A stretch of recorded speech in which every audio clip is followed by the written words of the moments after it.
Hello everyone, welcome back to my YouTube channel Good Guides. Good Guides or আজিৰ নতুন ভিডিঅ'টোলৈ আপোনাক স্বাগতম জনাইছো। গাইস আজিৰ এই ভিডিঅ'টোৰ জৰিয়তে আমি আলোচনা কৰিবলৈ গৈ আছো আসাম টেটৰ ল্যাঙ্গুৱেজ 1 অৰ্থাৎ এছামিছৰ কেইটামান গুৰুত্বপূৰ্ণ টপিকৰ বিষয়ে।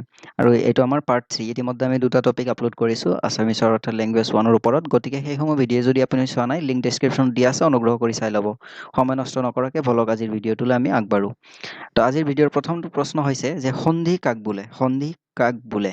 ইয়াৰ উত্তৰ হ'ব কোনো এটা শব্দৰ শেষ বৰ্ণ আৰু আন এটা বৰ্ণৰ প্ৰথম বৰ্ণৰ মিলনকে সন্ধি বোলা হয়। অৰ্থাৎ কোনো এটা বৰ্ণৰ শেষৰ আখৰটো আৰু আন কোনো এটা বৰ্ণৰ প্ৰথম আখৰৰ যিটো সম্বন্ধ তাকে সন্ধি বোলা হয়। আমাৰ নেক্সট প্ৰশ্নটো হৈছে যে সন্ধি কেই প্ৰকাৰৰ আৰু কি কি? ইয়াৰ উত্তৰ হ'ব সন্ধি তিনিবিধ অৰ্থাৎ তিনি প্ৰকাৰৰ।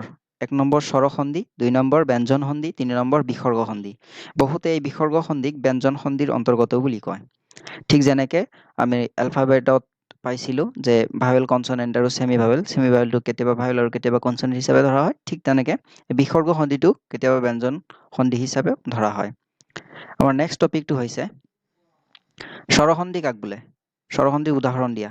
ইয়াৰ উত্তৰ হ'ব স্বৰবৰ্ণৰ লগত স্বৰবৰ্ণৰ মিলন হৈ যি সন্ধিৰ গঠন হয় তেনে সন্ধিক স্বৰসন্ধি বোলা হয়। উদাহৰণস্বৰূপে জল যোগ অধিপতি ইকুৱেল টু জলধিপতি, হিম যোগ অচল হিমাচল। নেক্সট প্ৰশ্নটো হৈছে অৰ্থাৎ নেক্সট টপিকটো হৈছে ব্যঞ্জন সন্ধি কাক বোলে? ব্যঞ্জন সন্ধিৰ উদাহৰণ দিয়া। উত্তৰ হ'ব ব্যঞ্জন বৰ্ণৰ লগত ব্যঞ্জন বৰ্ণ অথবা ব্যঞ্জন বৰ্ণৰ লগত স্বৰবৰ্ণ মিলি যি সন্ধি গঠন হয় তেনে সন্ধিক ব্যঞ্জন সন্ধি বুলি কোৱা হয়। উদাহৰণস্বৰূপে অনুযোগ ছেদ অনুচ্ছেদ, দিগযোগ অন্ত দিগন্ত। নেক্সট প্ৰশ্নটো হৈছে বিসৰ্গ সন্ধি কাক বোলে? উদাহৰণ দিয়া। ইয়াৰ উত্তৰ হ'ব স্বৰবৰ্ণ বা ব্যঞ্জন বৰ্ণৰ লগত বিসৰ্গৰ মিলন হ'লেও তেনে সন্ধিক বিসৰ্গ সন্ধি বুলি কোৱা হয়। বিসৰ্গ সন্ধিক ব্যঞ্জন সন্ধিৰ ভিতৰতে ধৰা হয়। উদাহৰণস্বৰূপে নিযোগ চয় নিশ্চয়, নিঠুৰ। এইখিনি আছিল আজিৰ আলোচনাৰ বিষয়বস্তু।